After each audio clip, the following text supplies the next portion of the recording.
اللہ کے ڈر کے بارے میں ہمیں رابعہ بصریہ کے واقعے سے عبرت حاصل کرنی چاہیے۔ وہ ایک مرتبہ کہیں بیٹھی تھی، قریب ہی ایک آدمی بھنا ہوا گوشت کھا رہا تھا۔ انہوں نے جب اسے دیکھا تو رونا شروع کر دیا۔ وہ آدمی سمجھا کہ انہیں بھوک لگ رہی ہے اور یہ چاہتی ہیں مجھے بھی کھانے کو دیا جائے۔ اس نے پوچھا کیا آپ بھی کھائیں گی؟ فرمانے لگی نہیں، میں اس لیے نہیں رو رہی بلکہ میں کسی اور بات پر رو رہی ہوں۔ اس نے پوچھا وہ کون سی بات ہے؟ فرمانے لگی میں اس بات پر رو رہی ہوں کہ جانوروں اور پرندوں کو آگ پر بھوننے سے پہلے انہیں مار دیا جاتا ہے اور ذبح کیے ہوئے جانور کو بھونتے ہیں، ذبح کرنے کے بعد جانور کو بھونتے ہیں۔ میں قیامت کے دن کو سوچ رہی ہوں جب زندہ انسانوں کو آگ میں ڈال کر بھون دیا جائے گا۔ میں نے بھونے ہوئے مرغ کو دیکھا تو مجھے قیامت کا دن یاد آ گیا، مجھے وہ رات یاد آ گئی جس کی صبح کو قیامت ہوگی۔ اے بندے، تو بھنے مرغ کھانے کا عادی ہے، کباب کھانے کا عادی ہے۔ سوچ لیا کر کبھی کہ ہم جو اس گوشت کو بھون کر کھا رہے ہیں اسے تو ذبح کر کے بھونا گیا ہے، لیکن اگر ہم گناہ کریں گے، دنیا میں نافرمانی کی زندگی گزاریں گے، کل فرشتے ہم زندوں کو دوزخ کی آگ میں ڈال کر بھون دیں گے۔ اس لیے ہمیں گناہوں سے ضرور بچنا چاہیے اور تقوی والی زندگی اختیار کرنی چاہیے۔ انسان کو چاہیے کہ وہ تقوی اور طہارت کے ساتھ اپنی عبادت پر کبھی ناز نہ کرے اور نہ ہی اپنے آپ پر اعتماد اور بھروسہ کرے۔ ایک مرتبہ کسی نے حضرت عمر رضی اللہ عنہ کو دیکھا کہ اپنے دروازے کی دہلیز پر بیٹھے ہوئے ہیں۔ اس نے انہیں سلام کیا اور آگے چلا گیا۔ تھوڑی دیر کے بعد وہ پھر واپسی پر اسی راستے سے گزرنے لگا تو دیکھا کہ ابھی تک حضرت عمر رضی اللہ عنہ دروازے کی دہلیز پر بیٹھے ہوئے تھے۔ وہ حیران ہو کر پوچھنے لگا اے امیر المؤمنین، آپ دروازے پر اس وقت سے بیٹھے ہوئے ہیں؟ آپ فرمانے لگے میری بیٹی حفصہ ام المؤمنین ہے، وہ آج گھر آئی ہوئی ہے، وہ حضور کی بیوی ہے اور وہ آج گھر آئی ہوئی ہے اور میری بیوی گھر پر نہیں ہے، جس کی وجہ سے وہ گھر میں اکیلی ہے، اس لیے میں نے گھر میں اس کے پاس بیٹھنے کے بجائے یہاں دروازے پر بیٹھنا پسند کیا ہے۔ اللہ اکبر! دیکھیے، یہ تھے ہمارے اسلاف اور یہ تھے خلیفہ عمر رضی اللہ تعالی عنہ۔ اس شیطان مردود کے شر سے اس قدر بچتے تھے کہ اس مردود کی چالوں کو اس وقت تک سمجھنا ہمارے لیے ممکن نہیں ہے جب تک اللہ تبارک و تعالیٰ کی مدد شامل حال نہ ہو جائے۔ اپنی بیٹی کے پاس بھی تنہا رہنا گوارا نہ کیا کیونکہ شیطان مردود کی چالیں بڑی خطرناک ہوتی ہیں۔ احتیاط کی انتہا تو اسے کہتے ہیں جو حضرت عمر رضی اللہ تعالی عنہ نے کر کے دکھایا۔ دوستو، صحابہ کرام رضی اللہ عنہم اجمعین تو تمام کے تمام ہی محتاط رہا کرتے تھے۔ ایک صحابی کا واقعہ اور ہے، وہ فجر کی نماز پڑھتے اور پڑھنے کے بعد جلدی اپنے گھر چلے جاتے۔ نبی اکرم صلی اللہ علیہ وسلم کی خدمت میں فجر کے بعد جو مجلس ہوتی تھی اس مجلس میں نہیں بیٹھتے تھے۔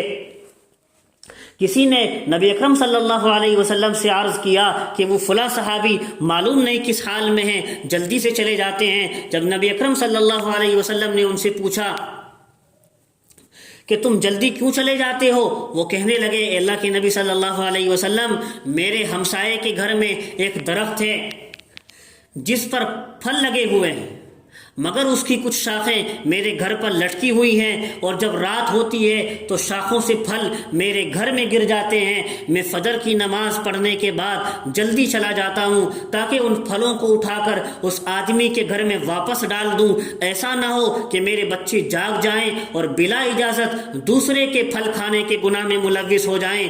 اتنی چھوٹی سی باتوں کا بھی شریعت کا کتنا خیال رکھا کرتے تھے کہ بچوں سے بھی کہیں بے احتیاطی نہ ہو جائے۔ اس کے درخت کا پھل گرا ہوا ایک ایک چن کر اس کے گھر پھینک دیا کرتے تھے بچوں کے اٹھنے سے پہلے۔ دوستو، یہ اللہ کا خوف ایسی چیز ہے، اس خوف خدا کا اثر نسلوں تک چلتا ہے، نسلوں تک چلتا ہے۔ ایک مرتبہ حضرت عمر رضی اللہ عنہ رات کو گلیوں کے اندر پہرا دے رہے تھے۔ صبح صادق کا وقت قریب ہو گیا، ایک گھر سے عورتوں کے بولنے کی آواز آئی۔ آپ قریب ہو کر آواز سننے لگے۔ آپ نے محسوس کیا ایک بوڑھی عورت اپنی کم عمر لڑکی سے کہہ رہی ہے بیٹی کیا بکری نے دودھ دے دیا ہے؟ اس نے کہا جی اماں دے دیا ہے۔ پوچھا اس عورت نے، بوڑھی عورت نے، کتنا دیا ہے؟ جواب ملا تھوڑا دیا ہے۔ اس بوڑھی عورت نے کہا لینے والے آئیں گے تو وہ پورا مانگیں گے۔ لڑکی نے کہا بکری نے تو تھوڑا سا دیا ہے۔ بوڑھی عورت کہنے لگی اچھا پھر اس میں پانی ملا دو تاکہ مقدار پوری ہو جائے۔ لڑکی نے کہا میں کیوں پانی ملاؤں؟ بڑھیا نے کہا کون سا عمر یہاں دیکھ رہا ہے؟ اس لڑکی نے جواب دیا اماں اگر عمر رضی اللہ عنہ یہاں نہیں دیکھ رہے ہیں تو عمر رضی اللہ عنہ کا خدا تو دیکھ رہا ہے۔ سیدنا عمر رضی اللہ عنہ نے یہ بات سنی تو بہت خوش ہوئے اور واپس چلے گئے۔ صبح ہوتے ہی آپ نے ان دونوں کو بلایا تو پتہ چلا وہ لڑکی جوان العمر تھی۔ آپ نے اپنے بیٹے کے لیے اسے پسند کر لیا۔ حضرت عمر رضی اللہ تعالیٰ عنہ نے اپنے بیٹے کے لیے اسے پسند کر لیا، نکاح کے لیے اسے پسند کر لیا کہ میں اپنے بیٹے کی بہو اس کو بناؤں گا۔ اس کے اندر اللہ کا خوف ہے۔ یہی لڑکی بڑی ہو کر حضرت عمر بن عبد العزیز کی نانی بنی۔ علماء نے ایک بات لکھی ہے کہ انسان کو ندامت پر نجات حاصل ہو جاتی ہے۔ انسان کو اپنے گناہوں پر شرمندہ ہونے کی وجہ سے اور اللہ سے ڈرنے کی وجہ سے نجات حاصل ہو جاتی ہے، اور گناہوں پر جرأت کرنے کی وجہ سے، گناہوں میں لگے رہنے کی وجہ سے اللہ کا عذاب نازل ہو جاتا ہے۔ یہ بات واقعی سے سمجھ میں آئے گی۔ بنی اسرائیل میں ایک بزرگ داموس رحمۃ اللہ علیہ تھے۔ ایک مرتبہ وہ اپنی بستی سے باہر نکلے، سامنے پہاڑ پر نظر پڑی تو سارے پہاڑ خشک نظر آئے، ان پر سبزہ نہیں تھا، ہریالی نہیں تھی۔ یہ دیکھ کر ان کے دل میں خیال پیدا ہوا کتنا اچھا ہوتا کہ ان پر کچھ ہریالی بھی ہوتی، خوبصورت منظر ہوتا۔